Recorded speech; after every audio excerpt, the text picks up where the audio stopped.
উপস্থিত সাংবাদিক ভাই বোনেরা, আসসালামু আলাইকুম। আপনারা জানেন যে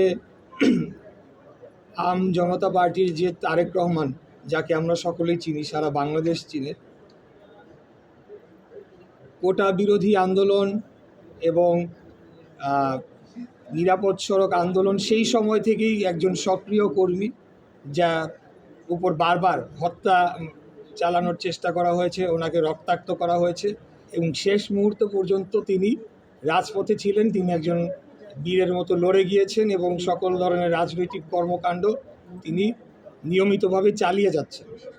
তো এরই মধ্যে আপনারা জানেন যে 111 সরকারের সময় যে রাজনৈতিক দলগুলো নিবন্ধনের প্রক্রিয়া শুরু করা হয়, সেই প্রক্রিয়ার পরে আওয়ামী লীগ ক্ষমতা আসার পরে তারা নিজ ইচ্ছায়, নিজ প্রয়োজনে ভুয়া ডামি পাতানো নির্বাচন করার জন্য বিভিন্ন সময় তাদের পছন্দ মতো দলদেরকে নিবন্ধন দিয়েছে।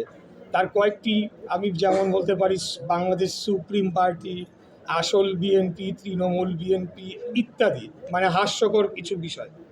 তো 5ই আগস্টের পর যারা দীর্ঘদিন আসলে বাংলাদেশের সত্যিকার অর্থে রাজনীতি করেছেন, সেই রকম কয়েকজন ব্যক্তি, যেমন জনাব মাহমুদুর রহমান মান্না, তিনি নিবন্ধন পেয়েছেন, জনাব জোনায়েদ সাকি নিবন্ধন পেয়েছেন, জনাব নুরুল হক নূর নিবন্ধন পেয়েছেন, আরও কেউ কেউ নিবন্ধনের জন্য চেষ্টা চালিয়ে যাচ্ছেন। তা আমরা মনে করি যে এই পর্যায়ে তারেক রহমানের মতো একজন নির্যাতিত এক কর্মী এবং যত জুলাই অভ্যুত্থানে যিনি মাঠে সক্রিয় ভূমিকা পালন করেছেন, তিনি তার দাবি অনুযায়ী তিনি সকল শর্ত পূরণ করা সত্ত্বেও তাকে তার যে তিনি যে দলের নিবন্ধন চেয়েছেন এবং যে নামটি চেয়েছেন, সেটি আরেকটি পার্টিকে দেওয়ার একটা প্রাথমিক ঘোষণা এসেছে। তারপরে থেকে উনি অত্যন্ত মনক্ষুণ্ণ ছিলেন এবং আমার সাথেও এই অনশনের প্রোগ্রামের আগেও কথা হয়েছে এবং তিনি বলেছেন যে তিনি করবেন, তো তিনি সেটি করছেন। আজকে আমি এখানে এসেছি বাংলাদেশের একজন সাধারণ নাগরিক, একজন ভোটার এবং একজন আর 10 জন রাজনৈতিক কর্মীর মতোই একজন কর্মী হিসেবে এসেছি যে এটা কি অবস্থা, বাংলাদেশে কি চলছে।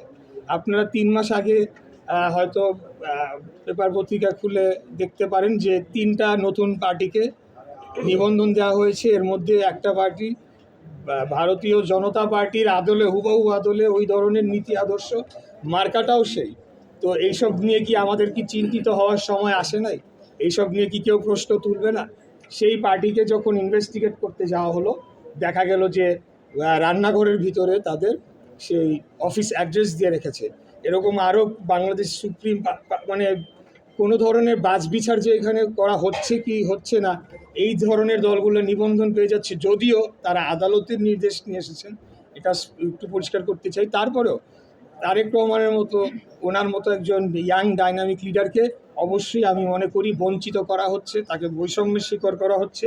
অবশ্যই ওনাকে মনোনয়ন দেওয়া উচিত এবং আমি মনে করি এখন অনেকেই যারা মনোনয়নের জন্য দৌড়াদৌড়ি করছেন, নিবন্ধনের জন্য দৌড়াদৌড়ি করছেন, তার চাইতেও অনেক বেশি যোগ্য এবং জনপ্রিয় এবং ত্যাগী তারেক রহমানের আম জনতার দল। তো আমি তার প্রতি সমর্থন এবং তার কর্মী সমর্থকদের প্রতি সমর্থন জানানোর জন্য আজকে এখানে এসেছিলাম। এই আমার বক্তব্য। ধন্যবাদ। একটা বিষয়, সেটা হচ্ছে যে